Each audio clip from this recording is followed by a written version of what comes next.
뉴스타트 2부 이어갑니다. 대전 유성구에 있는 국가정보자원관리원에서 불이 나 정부의 온라인 서비스 70개가 중단됐습니다. 아직 진화 작업이 계속되고 있는데요.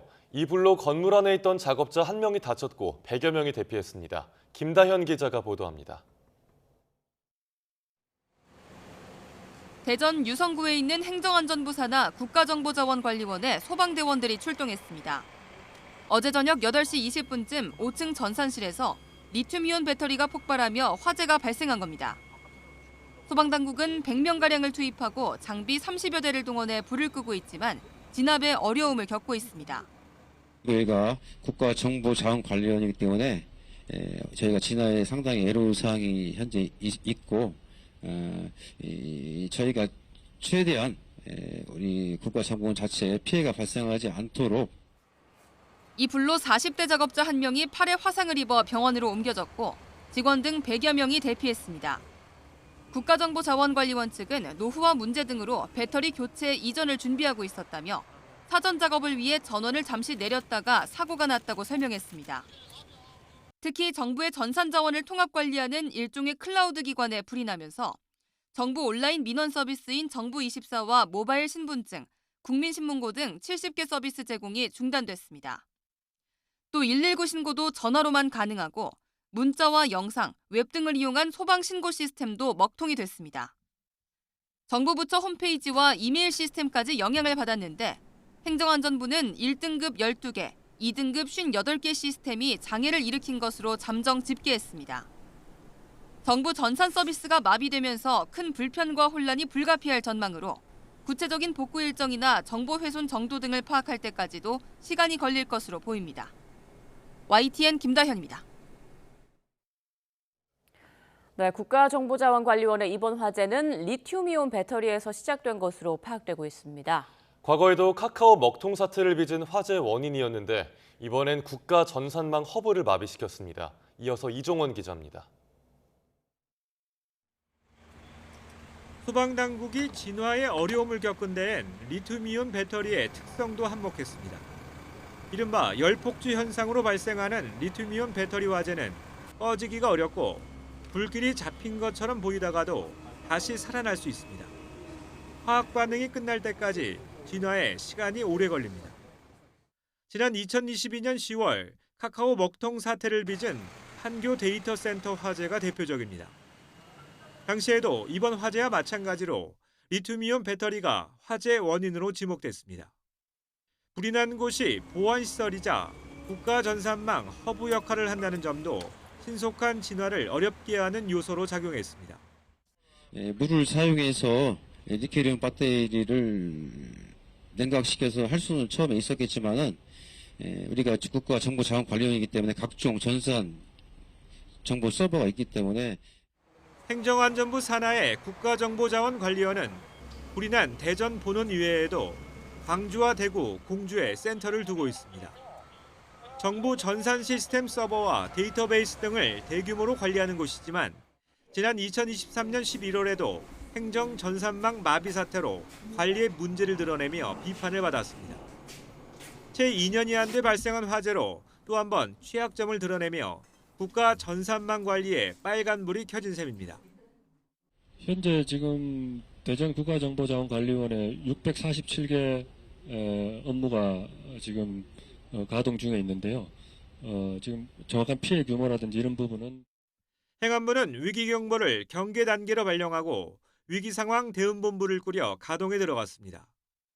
김민석 국무총리는 국가정보 시스템 장애에 따른 불편을 투명하고 신속하게 국민께 알리고 피해와 혼란을 최소화하도록 신속한 진압과 복구를 지시했습니다.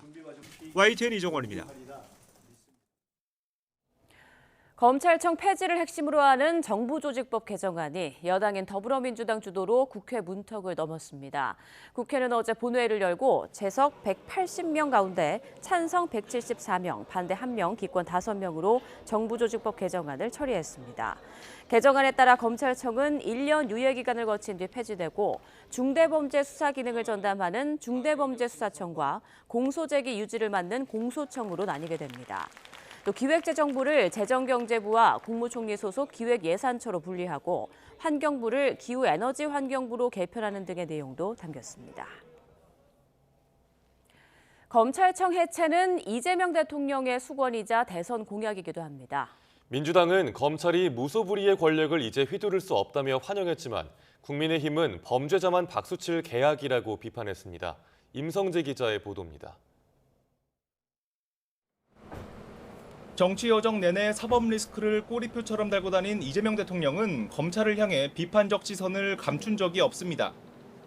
5년 전 경기지사 땐 국정감사장에서 검찰은 수사가 아닌 여론조작을 한다, 마녀 사냥에 나도당했다고 직격했습니다. 덮어서 돈을 벌고 조작해서 잡아넣는다. 이 무소불위의 권한을 가지고 있다는 겁니다. 20대 대선에서 0.73%포인트 차로 진 이후엔 윤석열 검찰 정권의 피해자라는 시각이 더 또렷해졌습니다. 거대 민주당의 대표가 됐지만 대장동과 성남FC 사건 등으로 연일 여의도와 서초동으로 가며 재판을 받았습니다. 정해진 기소였지만 법정에서 진실을 가리기 위해서 최선을 다할 것이고 결국 명명백백하게 진실이 드러날 것이라고 믿습니다. 탄핵으로 치러진 조기 대선에서 이재명 대통령이 검찰 해체를 최우선 공약으로 삼은 건 어쩌면 당연했습니다. 검찰 개혁 문제는 사실은 매우 어려운 일입니다. 제가 가장 큰 피해자죠. 노무현 문재인 정권에서 실패한 민주당 수건 사업과 같은 검찰 개혁은 이재명 정부에서 3수 만에 완성됐습니다. 추석 귀경길에 검찰청 해체 소식을 듣게 하겠다며 큰소리쳤던 민주당은 미완의 과제 검찰 개혁이 힘차게 닻을 올렸다고 크게 환영했습니다. 검찰의 폭력적인 무소불위의 권력은 이제 휘두를 수 없게 됩니다. 하지만 국민의힘은 수사와 재판을 지연시켜 결국 범죄 피해자인 국민만 힘들게 하는 계약이라고 평가절하했습니다. 검찰 개혁이 과연 개혁이 맞습니까? 범죄자들만 박수를 칠 계약이라고 봅니다. 앞으로 1년 유예 기간을 가지고 내년 9월 검찰청은 78년 만에 역사가 됩니다. 이 기간 검찰의 보안 수사권 등 디테일을 두고 이 당정 간 이견이 표출될 가능성도 적지 않습니다. YTN 임성재입니다. 네, 이렇게 정부조직법 개정안이 국회 본회의를 통과하며 검찰청 해체가 공식화된 걸 두고 노만석 검찰총장 직무대행이 안타깝게 생각한다면서도 국회 의결을 존중한다고 말했습니다. 노 직무대행은 어제 대검찰청 청사를 나오며 정부조직법 개정안 통과에 대한 입장을 묻는 취재진 질문에 이같이 답했습니다. 이어 향후 형사사법 시스템이 공백 없이 차질 없이 진행되도록 최선의 노력을 다하겠다고 덧붙였습니다. 또 검찰 수뇌부가 리더십을 발휘하지 못했다는 지적과 보안 수사권이 유지돼야 한다고 보는지에 대해선 다음에 말씀드리겠다며 말을 아꼈습니다. 정부조직법안이 국회 문턱을 넘으며 올해 출범 77년을 맞은 검찰청은 1년 뒤 역사 속으로 사라집니다. 비리 척결과 권력 비호라는 평가가 혼재된 영역의 세월 동안 검찰개혁을 둘러싼 논란도 그치지 않았습니다. 김태원 기자가 정리했습니다. 지난 1948년 출범한 검찰청에 대한 본격적인 개혁 논의는 김대중 정부에서 시작됐습니다. 자치경찰제 도입 공론화로 경찰 수사권 독립까지 거론됐지만 검찰 반발로 끝내 무산됐습니다. 노무현 정부 때는 대통령이 직접 검사와의 대화에 나섰지만 검찰이 강하게 반발하며 흐지부지 됐습니다. 이쯤 가면 막 하자는 거죠. 우선 일이 되면 양보 없는 토론을 할 수밖에 없습니다. 이명박 박근혜 정부에서도 별다른 진척은 없었고 문재인 정부에서 다시 강도 높은 검찰 개혁을 추진했습니다.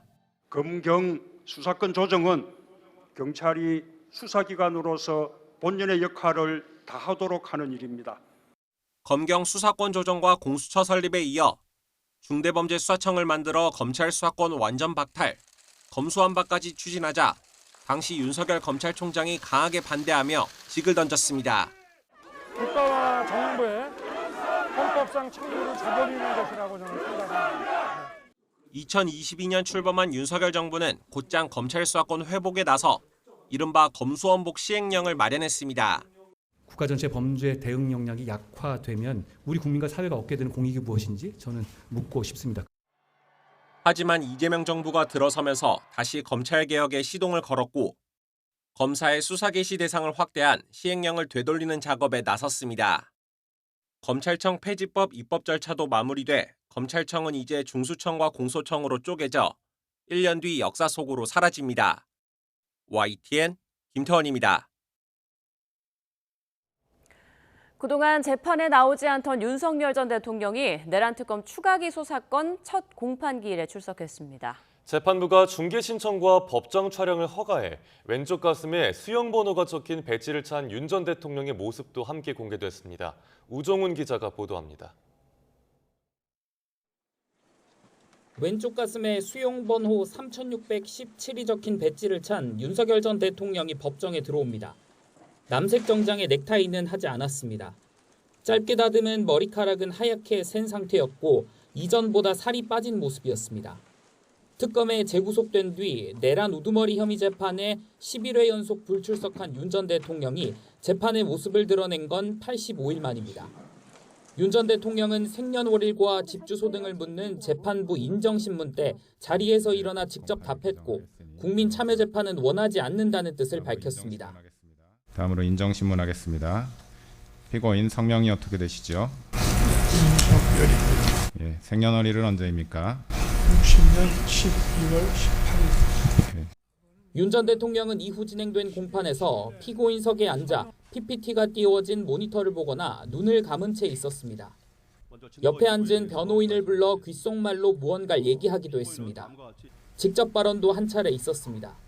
계엄 선포문 사후 작성 폐기 혐의와 관련해 강희구 전 대통령실 부속실장을 나무랐다며 부연 설명을 자청한 겁니다.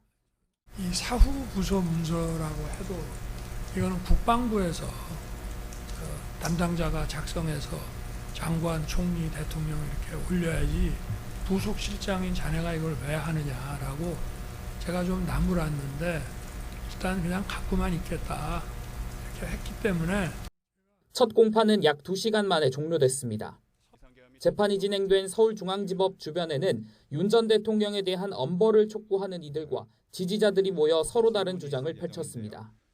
윤 전 대통령 재판이 끝난 뒤 다른 법정에서는 민중기 특검팀이 기소한 배우자 김건희 씨에 대한 자본시장법 위반 등 혐의 공판 준비 기일이 진행됐습니다. YTN 우종훈입니다. 윤석열 전 대통령은 어제 보석신문에서 그동안 재판에 나오지 않고 지금에서야 보석을 청구한 이유를 직접 설명했습니다. 윤 전 대통령은 석방되면 사법 절차에 협조하겠다고 뜻을 밝혔습니다. 김영수 기자입니다. 보석신문에서 재판부는 윤석열 전 대통령에게 내란 재판에 나가지 않은 이유를 물었습니다. 피고인석에 앉은 윤 전 대통령은 두 평도 되지 않는 독방 생활 자체가 어렵다고 입을 뗐습니다. 그러면서 특검 수사 자체에 대한 불만을 가감없이 드러냈습니다. 대규모 특검 수사에 대해 부적절하다고 비판하면서 추가로 기소한 사건은 유치하다고까지 말했습니다. 윤 전 대통령은 또 특검이 작성한 조서가 서명할 수 없을 정도로 질문과 답변이 이상했다며 재판에 나오지 않은 이유를 부연했습니다. 그러면서도 현실적으로 구속 상태에서는 재판을 받기 어렵다고 주장했습니다. 많으면 평일 내내 법원에 나가게 될 가능성이 큰데 체력이 힘들고 변호인 도움을 받기도 어렵다고 주장했습니다. 보석을 청구한 이유도 재판에 나가기 위한 거라고 했습니다. 윤 전 대통령은 법원과 집이 가깝다고 언급하면서 보석을 허가해주면 건강을 회복해 사법 절차에 협조하겠다는 뜻을 밝혔습니다. 윤 전 대통령 변호인 측은 당뇨병으로 실명 위험까지 있다면서 구치소에서는 일반 수용자들과 동선을 분리하느라 재판이 있으면 새끼 식사도 어렵다고 강조했습니다. 반면 특검은 구치소나 외부 진료를 통해 치료할 수 있다며 건강 문제에 대해 일축하고 윤 전 대통령이 검찰총장 출신으로 전문가인데다 변호인 조력도 충분히 받고 있다고 반박했습니다. 재판부는 신문 내용을 검토한 뒤 윤석열 전 대통령의 보석 여부를 결정하게 됩니다. YTN 김영수입니다. 서부지법 폭동 사태의 배후를 수사하는 경찰이 전광훈 목사에 이어 전 목사의 가족으로까지 수사 범위를 확대했습니다. 전 목사에 대한 소환 조사도 멀지 않았다는 전망이 나옵니다. 윤태인 기자입니다. 지난 1월 서부지방법원은 당시 윤석열 대통령 구속영장 발부 뒤 지지자들에게 습격당했습니다. 119 혁명이다. 119 혁명이야 이제. 나와봐. 점거해. 이후 경찰은 폭동을 부추긴 혐의로 사랑제일교회 전광훈 목사에 대한 수사에 착수했습니다. 공부 외에 추가 특이사항 있었나요? 그런데 전 목사 강제 수사 50일쯤 만에 전 목사의 딸 전한나 씨에 대해서도 압수수색이 이뤄졌습니다. 전한나 씨가 대표인 업체 사무실 등이 대상이었는데 압수수색 영장에는 특수건조물 침입 교사와 특수공무집행 방해교사 혐의가 적시됐습니다. 전 목사를 서부지법 폭동의 배후로 지목한 경찰이 딸도 여기 관여한 것으로 의심하는 걸로 보입니다. 전 목사의 딸은 그동안 윤석열 전 대통령 옹호 집회 등에서 가입 권유가 이뤄진 알뜰폰 통신사의 대주주였고 계엄을 옹호하는 구구 성향 매체의 발행인이기도 합니다. 이 때문에 사업체를 통해 아버지의 활동을 금전적으로 지원한 것 아니냐는 의혹까지 제기됐는데 일단 경찰은 전 목사 일과 관련 업체들에 대한 수사는 아니라고 선을 그었습니다. 경찰 관계자는 YTN과의 통화에서 전 목사 일가 회사 운영 방식 등은 조사 대상이 아니라고 설명했습니다. 다만 경찰은 집회 운영을 위한 지시 전달 과정에 전 씨의 딸도 관여한 정황을 일부 포착한 것으로 전해졌습니다. 경찰은 전 목사가 측근에게 내리는 지시가 광화문 등 집회 참가자들에게도 전해지게끔 명령 체계를 구축한 것으로 보고 있습니다. 또 국민저항권을 발동해야 한다는 등의 주장이 시위대를 부추기는 지령이 될 수 있다는 것을 전 목사가 알고 있었다고 판단하고 있습니다. 만약에 거기서 거슬리거나 반역질한 놈들은 반드시 깜빵 갈 준비를 하고 있으라고. 전 목사 측은 무리한 압수수색이고 억지로 사건을 만들어내는 수사는 정의가 아니라며 경찰을 비난했습니다. 경찰이 보수 유튜버에 이어 전 목사 일가로도 수사를 확대하는 가운데 전 목사에 대한 소환도 멀지 않았다는 전망이 나옵니다. YTN 윤태인입니다. 서울 명동에서 이어지던 혐중 시위가 이제 이주민들이 밀집한 대림동으로 장소를 옮겼습니다. 지역 주민들은 이에 반대하는 맞불 기자회견을 열고 우려의 목소리를 냈습니다. 보도에 이현정 기자입니다. 서울 대림역 앞 혐중 집회에 반대하는 시민 수십 명이 플래카드와 손팻말을 들고 모였습니다. 우리 이웃을 괴롭히지 마라! 괴롭히지 마라! 괴롭히지 마라! 괴롭히지 마라! 그동안 혐중 집회를 열어온 극우 성향 시위대가 일주일 만에 또다시 대림동으로 몰려오자 반대 목소리를 내기 위해서입니다. 특히 학부모들은 혐중 시위대가 극단적 구호로 일대의 긴장감을 불러오고 어린 학생들도 혐오 발언에 노출될 수 있다며 크게 우려했습니다. 이렇게 갈려가면서 싸우는 모습은 정말 아이들한테도 보여주기 싶은 모습이 아니기 때문에 나오게 됐습니다. 바깥에서 보고 이러면 마음이 많이 아플 것 같아요. 실제 혐중 시위대가 행진하는 경로 주변으로는 초등학교 5곳, 중학교 3곳 등 교육시설이 밀집해 있습니다. 혐중 집회를 연 단체는 최근 논란을 인식한 듯 중국을 직접 언급하지는 않았지만 곳곳에서 주민들과 언쟁하다 경찰에 통제되기도 했습니다. 중국 국민들을 위하는 게 아니에요. 우리 중국 공산당을 위하는 거고 우리 정치에 개입하고 선거에 개입하고. 이들은 앞서 주한 중국 대사관이 있는 서울 명동에서 정기 집회를 열었는데 중국인을 겨냥한 구호와 혐오 발언으로 상인회와 관광객들이 불안을 호소했습니다. CCP out! 결국 경찰이 명동 진입과 마찰 유발 행위 등을 금지하는 제한 통고를 내리자 지난주부터 중국 동포 등 이주민들이 밀집한 대림동으로 장소를 옮겼습니다. 당분간 대림역 인근에서 매주 집회를 이어가겠다는 계획인데 일대 주민들은 일상의 평화가 깨질까 한숨이 깊어지고 있습니다. YTN 이현정입니다.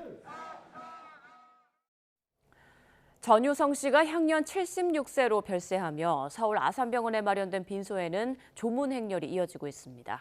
후배들은 개그의 교과서 같은 대선배였다며 천국에서도 아이디어를 짜면서 코미디를 할 거라고 애도했습니다. 이광현 기자가 보도합니다. 소복이 쌓인 흰색 국화꽃 더미 한가운데 전유성의 영정사진이 놓여 있습니다. 한달음에 달려와 상주 자리에 선 이홍렬을 비롯해 대선배의 마지막 가는 길을 배웅하기 위한 후배들의 발길이 끊이지 않았습니다. 늘 웃음만 생각했고 국민 여러분들께 고단한 삶을 위로해주는 역할에 항상 앞장서였다고 생각을 합니다. 교과서라고 해도 과언이 아닙니다. 개나 소나 콘서트, 강아지로 그냥 콘서트를 만들었듯이 아마 천국에서도 또 그렇게 아이디어를 쓰시고 그러지 않을까 생각되네요. 생전 아버지나 친형 같았던 대선배를 잃은 후배들의 애도는 온라인에서도 계속됐습니다. 저마다 고인과 함께 찍은 사진을 올리고 생전 일화를 소개하며 마지막 인사를 남겼습니다. 투병 중에도 유튜브에 출연해 삶과 웃음에 대한 철학을 공유했던 코미디 대부 전유성. 2019년엔 제자이자 동료였던 후배들과 함께 전국 투어 공연으로 데뷔 50주년을 기념했습니다. 50년이 됐다. 세월이 참 빠르다라는 생각을 했습니다.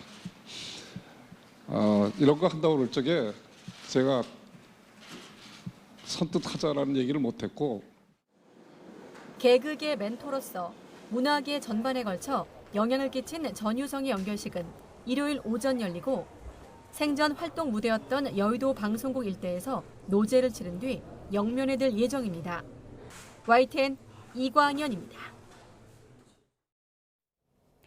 배터리 공장 화재로 23명이 숨지고 9명이 다친 아리셀 참사와 관련해 박순관 대표가 1심에서 징역 15년을 선고받았죠. 중대재해처벌법 시행 이후 최고 형량인데 그동안 대부분 집행유예에 그치며 솜방망이라 불렸던 산재 사건 처벌 관행이 바뀔지 주목됩니다. 오승훈 기자가 보도합니다. 지난해 6월 경기 화성의 리튬 전지업체 아리셀 공장에선 폭발 사고로 23명이 목숨을 잃었습니다. 이 참사로 박순관 대표는 중대재해처벌법 시행 뒤 업체 대표로는 처음으로 수사 단계에서 구속됐고 안전교육 제대로 안 한 거 맞습니까? 임금태블 진짜 진행됐네요. 1심 재판부는 박 대표에게 징역 15년, 아들인 박중원 총괄본부장도 징역 15년을 선고했습니다. 울며 재판을 지켜본 참사 유가족들은 한 명의 죽음당 1년도 안 된다며 반발했습니다. 대한민국 형법이 너무 약하다고 봅니다. 다만 박순관 대표에 대한 징역 15년 선고는 중대재해처벌법 적용 사건 가운데 최고 형량이라는 점에서 의미가 적지 않다는 해석도 나옵니다. 지난 2022년 중대재해처벌법 시행 이후 지난 7월 31일까지 1심 판결이 난 53건의 선고 결과를 보면 유죄가 선고된 49건 가운데 집행유예가 42건으로 대부분이었고 실형은 5건, 벌금형은 2건에 그쳤습니다. 이마저도 고용사업주의 징역기간 평균은 1년 1개월에 그쳤고 벌금액 평균도 3,300여만 원 수준에 머물렀습니다. 한 해 2,000명에 달하는 산업재해 사망자를 줄여보자는 입법 목적과는 동떨어진 솜방망이 처벌이란 비판이 나왔던 이유입니다.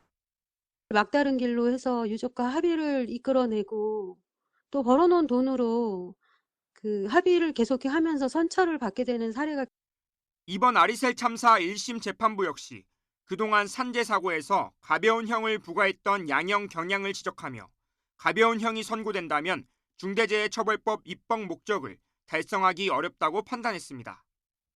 이번 판결은 중대재해처벌법 관련 사건 선고 때 형량 등을 참고할 양형 기준을 마련하는 데에도 적지 않은 영향을 미칠 전망입니다.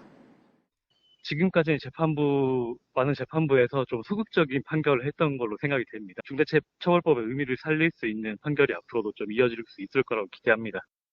법조계에서는 이번 판결이 징역 15년, 최고 형량이라는 숫자를 넘어 그동안의 산재 사건 판결에 대한 사법부 내부 자성의 목소리를 담고 있다는 점에서 더욱 의미가 무겁다는 의견도 나옵니다.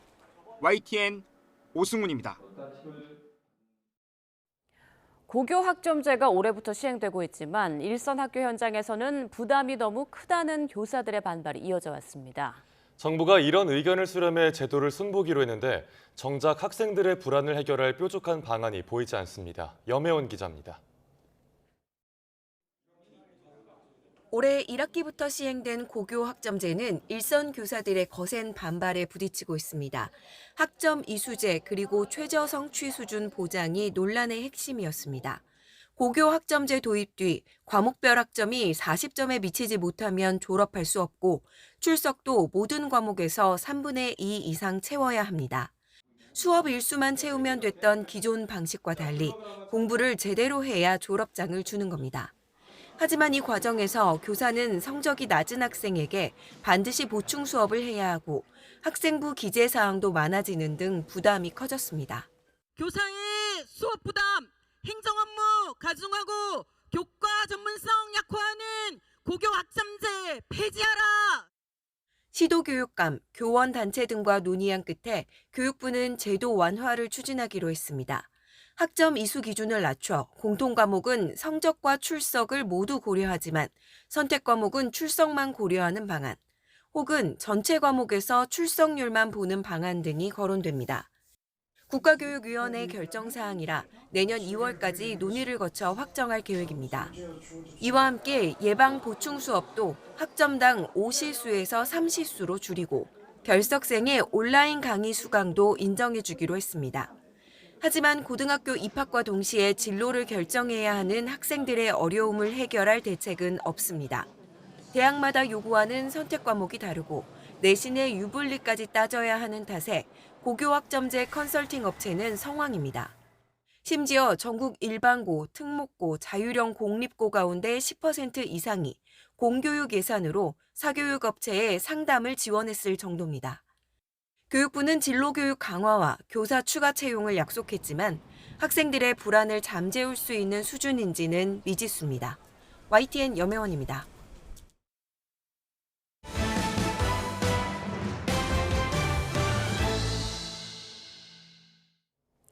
질주하던 코스피가 미국 금리 인하 기대감 약화와 한미 관세 협상 난항에 2% 넘게 급락하면서 3,400선대가 무너졌습니다.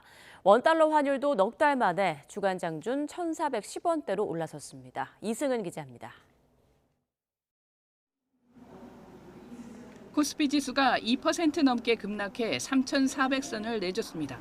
코스피는 전장보다 2.45% 내린 3,386.05에 장을 마감했습니다. 코스피가 3,400선 아래로 내려간 건 지난 12일 이후 10거래일 만입니다.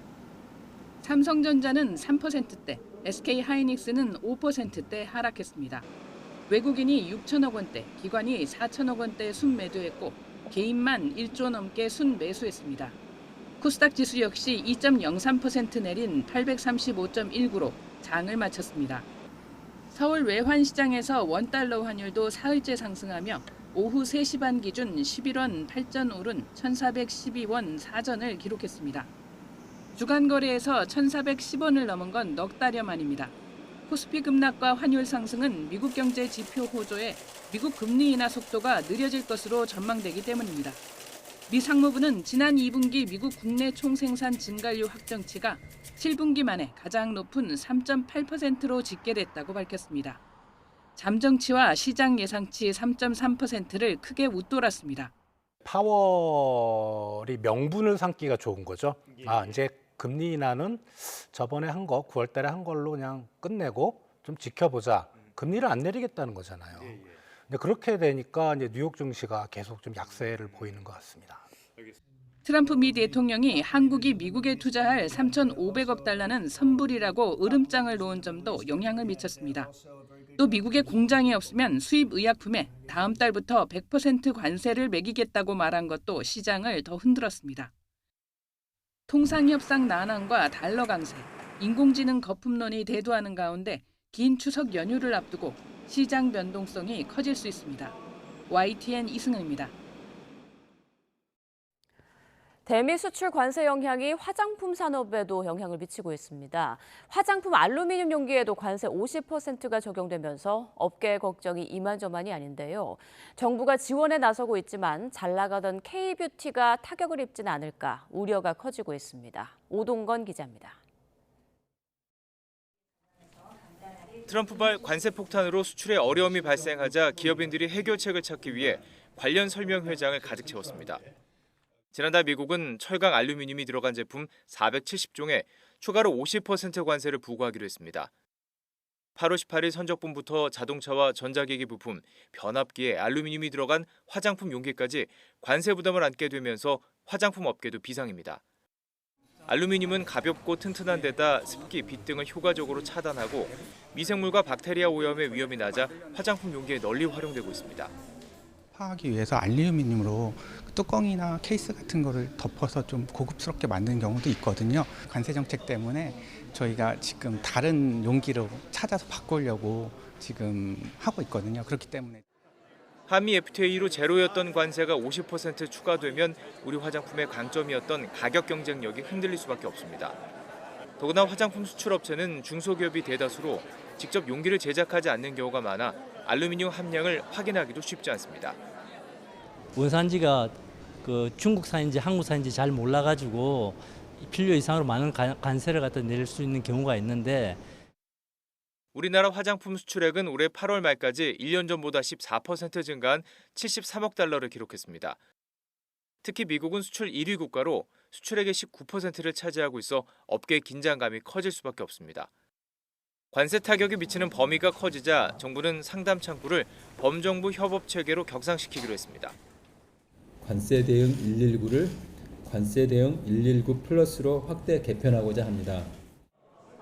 부품 중 철강과 알루미늄이 얼마나 들었는지 산출이 쉽지 않다는 점을 고려해 이를 도와주고 현지 전문가의 상담 등을 지원할 예정입니다. 하지만 지원책이 상담 같은 간접 지원인 만큼 각 업계 특성에 맞춘 직접 지원 전략이 필요하다는 목소리도 나오고 있습니다. 정부 업계가 이처럼 적극적으로 대응 전략 마련에 나서면서 관세 확대에 따른 충격파를 최소화할 수 있을지 주목됩니다. YTN 오동건입니다. 이혜진 네이버 이사회 의장이 복귀 반년 만에 디지털 금융업계 전반을 뒤흔들 승부수를 던졌습니다. 국내 최대 가상자산 거래소 업비트를 운영하는 두나무를 자회사로 편입해 원화 스테이블 코인 등 새로운 사업 진출에 나설 전망입니다. 박기환 기자입니다. 네이버 금융자회사인 네이버 파이낸셜이 국내 최대 가상자산 거래소 업비트의 운영사 두나무를 자회사로 편입하는 방안을 추진하고 나섰습니다. 네이버는 지난 25일 원화 스테이블 코인과 비상장 주식 거래 외에도 주식 교환 등의 협력을 두나무와 논의하고 있다고 공시했습니다. 알려진 것처럼 포괄적 주식 교환을 통해 네이버가 두나무를 품게 되면 연간 80조 원 결제 규모의 네이버페이와 글로벌 4위 가상자산 거래소 업비트가 합쳐지면서 디지털 금융 생태계에 큰 변화가 생길 전망입니다. 이혜진 네이버 이사회 의장이 사업에 복귀한 지 반년 만에 IT 금융업계를 동시에 뒤흔들 승부수를 던진 셈입니다. 이러한 결정의 가장 큰 배경은 본격적인 원화 스테이블 코인 사업 진출. 원화 스테이블 코인은 등락폭이 큰 비트코인, 이더리움 등과 달리 고정된 원화 금액으로 바꿀 수 있고 별도 수수료 없이 결제에 사용할 수 있는 디지털 화폐를 말합니다. 국회에서도 원화 스테이블 코인 제도화 준비가 진행되는 가운데 네이버페이의 간편 결제 기반과 두나무의 블록체인 기술, 가상자산 유통 역량이 합쳐지면 시너지 효과가 클 것으로 관측됩니다. 현금을 일종의 충전해주는 기능들을 스테이블 코인을 이제 두나무가 해줄 수 있다라고 저는 보고 있는 거고, 그것에 대한 실제적인 그 오프라인에서의 결제 영역들을 네이버 페이가 담당해주면은 우리가 이상적으로 스테이블 코인에서 기대했던 것들이 실현된다. 실제 네이버와 업비트의 원화 스테이블 코인이 현실화하면 얻을 수 있는 수익이 2030년 연간 3천억 원에 달할 것이란 전망이 나오기도 했습니다. 두나무 편입 소식이 알려진 날 네이버 주가는 11% 넘게 급등했고 이틀 연속 상승하면서 25만 6,500원에 안착했습니다. 네이버 파이낸셜과 두나무는 주식 교환 비율 산정 작업을 마치고 조만간 이사회 승인을 받은 뒤 편입 추진에 속도를 낼 것으로 보입니다. YTN 박견입니다. 다음 달 말 경주에서 열리는 아시아 태평양 경제협력체 APEC 정상회의를 계기로 북미 정상 간의 만남이 성사될지 관심이 쏠리고 있습니다. 실현 가능성이 크진 않지만 지난 2019년처럼 전격적인 판문점 회동이 재현될 가능성도 있다는 분석도 나오고 있습니다. 이종원 기자입니다. 판문점 남측에서 북측을 향해 발걸음을 옮기는 트럼프 대통령. 잠시 뒤 등장한 김정은 국무위원장과 군사분계선 위에서 손을 맞잡습니다. 지난 2019년 6월 정전협정 이후 66년 만에 처음으로 분단의 상징인 판문점에서 북미 정상 간의 만남이 성사되던 순간입니다. 사각에서 한 발자국 건너시면 사상 처음으로 우리 땅을 밟으시는 미국 대통령이 되십니다. A lot of really positive things are happening, and I'm glad you could be here to see it. But tremendous positivity. 문재인 당시 대통령까지 합류하면서 첫 남북미 새 정상의 만남으로도 기록됐습니다. 다음 달 말 경주 에이펙을 계기로 북미 정상 간 깜짝 만남 가능성이 제기되는 건 당시 회동 역시 전격적이었기 때문입니다. 트럼프 대통령이 한국 방문을 계기로 SNS를 통해 회동을 제안했고 이튿날 바로 역사적인 장면을 연출했습니다. 트윗 하나로 전 세계를 지연들었습니다. 그 자체로서 이미 큰 성과를 거뒀다고 생각합니다. 김정은 위원장은 최근 비핵화 포기를 요구하면서도 북미 대화를 직접 언급하며 트럼프와의 관계를 이렇게 표현했습니다. 나는 아직도 개인적으로는 현 미국 대통령 트럼프에 대한 좋은 추억을 가지고 있습니다.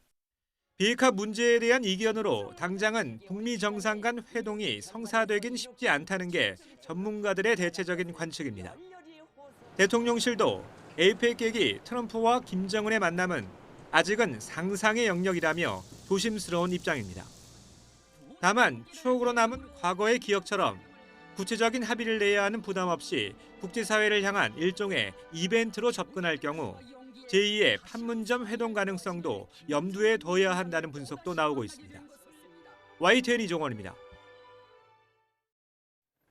도널드 트럼프 미국 대통령이 수입 의약품에 100%의 관세를 부과하겠다고 예고했지만 미국과 무역 협상을 타결한 국가는 적용 대상이 아니라고 로이터 통신이 보도했습니다.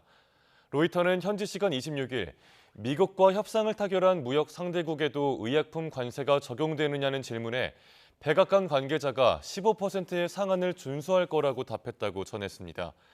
트럼프 대통령은 앞서 미국의 의약품 제조 공장을 건설하고 있지 않다면 오는 10월 1일부터 모든 브랜드 의약품 또는 특허 의약품에 100%의 관세를 부과할 거라고 발표했지만 이미 15% 관세를 약속받은 유럽연합과 일본은 해당하지 않는다는 설명입니다.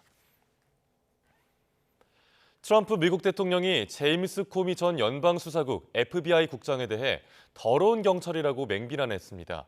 코미 전 국장은 자신은 결백하고 두렵지 않다면서 법정 공방을 예고했습니다. 한상옥 기자입니다.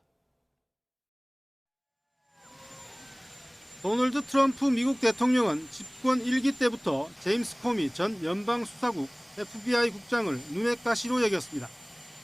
코미 전 국장이 2016년 러시아가 트럼프를 당선시키기 위해 대선에 개입했다는 의혹을 수사했기 때문입니다. 코미 전 국장은 이와 관련해 의회에서의 허위 진술 등의 혐의로 25일 기소됐습니다. 그러자 트럼프 대통령은 소셜미디어 트루스 소셜에 코미 전 국장이 중요한 거짓말을 했고 변명의 여지가 없다고 맹비난했습니다. He's a dirty cop. He's always been a dirty cop. Everybody knew it. 코미 전 국장은 트럼프에 맞서기 위해서는 대가를 치러야 한다는 사실을 알고 있고 두려워하지 않는다고 말했습니다. I'm innocent. So let's have a trial and keep the faith. 그러면서 법무부에 대해 가슴이 아프지만 연방 사법 시스템에 대해 확신을 가지고 있다고 덧붙였습니다. 트럼프 대통령은 코미 전 국장 등 자신에게 정치적으로 맞서온 인사들을 처벌하기 위해 형사사법 체계를 이용하라고 며칠 전부터 법무부와 검찰에 지시했습니다. YTN 한상옥입니다. 해마다 가을밤을 화려하게 수놓은 서울 세계 불꽃축제가 오늘 저녁 여의도 한강공원에서 열립니다. 올해 주제는 함께하는 빛, 하나가 되다로 화합의 의미를 담았고 우리나라와 이탈리아, 캐나다가 참가합니다. 특히 올해는 원효대교를 중심으로 서쪽인 마포대교와 동쪽인 한강철교 구간에서 모든 팀의 쌍둥이 불꽃 연출이 역대 처음으로 진행됩니다. 세계적으로 주목받은 K-팝 데몬 헌터스의 주제가 골든에 맞춰 왕관 모양의 새로운 불꽃이 쌍둥이 연출로 펼쳐집니다. 불꽃 축제를 주최하는 한화는 대규모 인파가 몰릴 것으로 예상되는 만큼 사상 최대 규모인 3,700여 명을 투입해 안전관리와 질서 유지에 나설 계획이라고 밝혔습니다. 네, 방금 들어온 속보 전해드리겠습니다. 북한 조선중앙통신에서 보도한 내용인데요. 김정은 북한 국무위원장이 핵과 관련해 핵무력 중추로한 안전보장의 절대 불변이다라고 말한 것으로 전해졌습니다. 네, 김정은 국무위원장이 핵 관련 분야 과학자와 기술자들을 만나서 중요 협의회를 지도하면서 이같이 발언했다고 전해지고 있는데요. 핵 대응 태세가 계속 진화하고 있고 변할 수 없는 의무라고 밝혔는데 자세한 내용이 들어오면 이어지는 뉴스에서 전해드리겠습니다. 다음 소식입니다. 현대의학과 한의학, 대체의학 등을 아우르는 대한민국 통합의학박람회가 전남 장흥에서 개막했습니다. 올해는 처음으로 해외 의료기관도 참여해 다양한 치유 콘텐츠를 선보이면서 관람객들의 발길이 이어지고 있습니다. 오선열 기자입니다. 의료체험 부스마다 대기 행렬이 빼곡합니다. 전문가가 마사지하며 근육과 뼈를 교정하고 아픈 부위엔 침을 놓아주기도 합니다. 원래 근육도 안 좋고 허리도 좀 안 좋고 그랬는데 오늘 한방 침을 맞으니까 굉장히 좀 기분이 좋고 좀 홀가분하고. 한방과 양방, 자연치유요법 등 검증된 의학을 한자리에서 만나고 직접 경험도 할 수 있는 통합의학 박람회입니다. 전국 대학병원과 의료기관 등 70여 개 단체가 참여해 방문객들을 진단하고 다양한 진료 체험을 선보입니다. 올해 통합의학 박람회에는 일본과 중국, 베트남 등 해외 의료기관도 처음으로 참가했습니다. 치유, 통합의학으로 답하다를 주제로 열린 박람회엔 디지털 헬스관과 건강증진관 등 체험 공간 6곳이 마련됐습니다.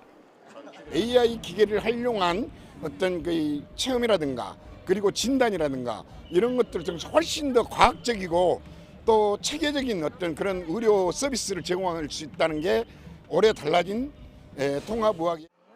지난 2010년 우리나라에서 처음 시작해 올해 14번째를 맞는 통합의학 박람회는 오는 30일까지 이어집니다. YT의 노선입니다.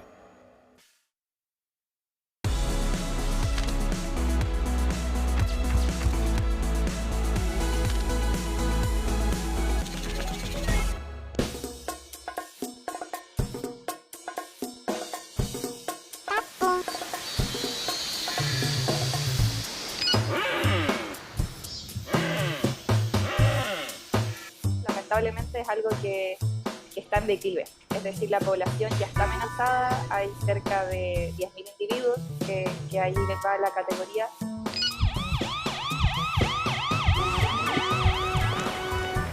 Nosotros no estamos respirando aire, estamos tomando agua porque hay un ecosistema que es natural y que precisamente hace circular estos elementos que son vitales para nosotros.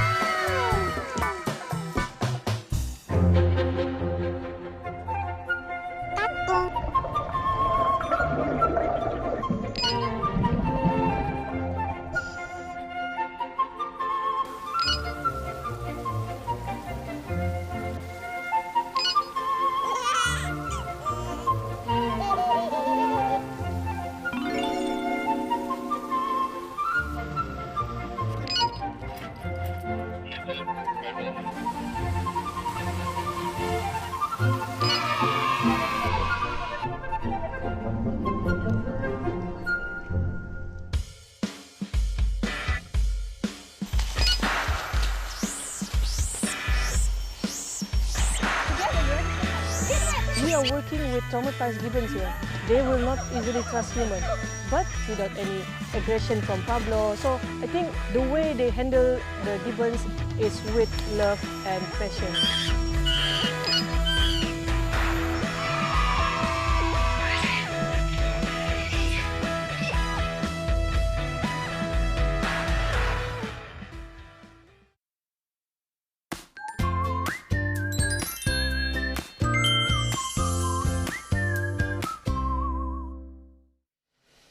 현재 중부를 중심으로 안개가 짙습니다. 지금 100m 앞도 내다보기가 힘든데요. 차간 간격 넉넉히 두고 안전운전 해주시길 바랍니다. 한편 남해안과 제주도를 중심으로는 지금 약하게 비가 오고 있습니다. 제주도에는 오늘 최고 80mm, 또 전남과 경남에는 5에서 30mm의 비가 예상되는데요. 대부분 오전까지 비가 오겠고 전남 해안은 낮까지 비가 예상됩니다. 일요일인 내일은 전국에 비가 옵니다. 중부지방에 최고 60mm, 충청과 호남을 중심으로는 10에서 40, 그 밖의 지방에서는 5에서 30mm의 비가 예상되니까 내일은 우산 꼭 챙기시길 바랍니다. 오늘 오전까지 중부를 중심으로 안개가 짙게 끼겠고 해안은 너울성 파도가 예상돼 해안가 사고 없도록 유의해 주시길 바랍니다.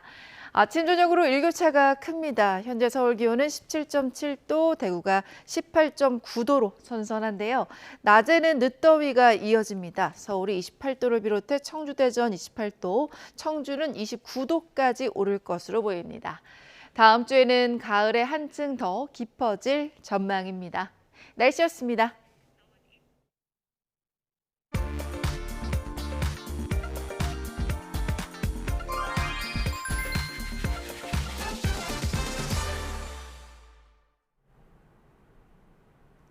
다음 주면 추석 연휴가 시작되죠. 명절을 앞두고 미리 고향을 방문하거나 벌초를 가는 분들도 있어서 이번 주말 고속도로는 꽤나 어려울 것으로 예상되는데요. 어디로 향하시든 지난주보다 약 1시간가량의 여유 시간이 더 필요하겠습니다. 그중에서도 오늘 서울에서 부산, 목포까지 가는 길이 보다 어려워서 원활할 때보다 각각 1시간 20분의 시간이 더 필요하겠습니다. 서해안선은 약 1시간 전부터 지방 방향 정체가 시작됐습니다. 보고 계신 순산터널 부근에서만 벌써 한 번에 10km 구간 가다서다 반복하는데 이 긴 정체를 지나고 나서도 매송과 화성휴게소 부근에서 다시 한번 주춤합니다. 1번 경부고속도로입니다. 부산 방향으로는 경기권인 오산에서 짧게 막혔다가 이후 충청권에선 북천안 부근에서 밀리는데 옆을 보니까 안개가 조금 짙어 보이죠. 안개등과 비상등 사용 잘해주셔야겠고 충청권 안쪽의 경우는 25번 논산 천안선 논산 방향 정체가 남풍새 부근에서 3km가량 이어지고 있습니다. 강원권과 이어지는 노선들은 주로 경기권 중심의 정체입니다.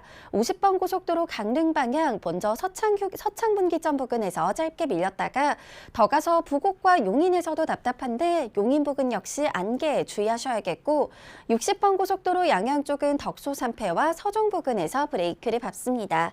전방 주시 잘해주시고요. 고속도로 교통방송이었습니다.